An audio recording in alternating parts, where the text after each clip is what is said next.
গৌর মালিক মারা গেছে, তার নাম গৌর মালিক। মেয়ের নাম? আর মেয়ের নামটা কি? মাম মালিক। মাম মালিক, ডাক নাম মাম।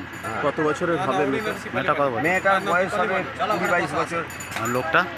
লোকটার 62-63 বছর বয়স। তুমি কি নিজের বিধায়ককে জানিয়েছো? আমি বিধায়ককে ফোন করেছি, বিধায়ক আসছে, আমার পার্টির কার্যকর্তাদের সবাইকে জানিয়েছি। আচ্ছা আচ্ছা। কি নাম আপনার?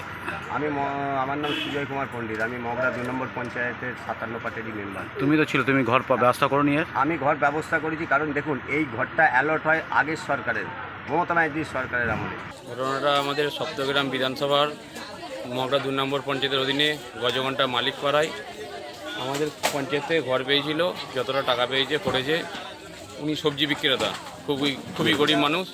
তো আমরা গ্রামবাসীবৃন্দ সবাই এলাম, এসেছে দেখি বাড়িটা ভেঙে চাপা পড়ে গেছে। আশা থেকে দেখি লোকজন গ্রামবাসীবৃন্দ জড়ো হয়ে সব খোলাখুলি করার পর দেখলাম বাবা আর বাচ্চা মেয়ে 12 বছরের মাটি চাপা পড়ে মৃত অবস্থায় পড়ে রয়েছে। তাই আমরা গ্রামবাসীরা সবাই মিলে তাড়াতাড়ি উদ্ধার করার জন্য আমরা সাহায্য করছি এবং পুলিশ প্রধানকে, মগরা থানা পুলিশ প্রশাসনকে আমরা জানিয়েছি।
ফলো করুন সংবাদ প্রতিদিন ডিজিটাল।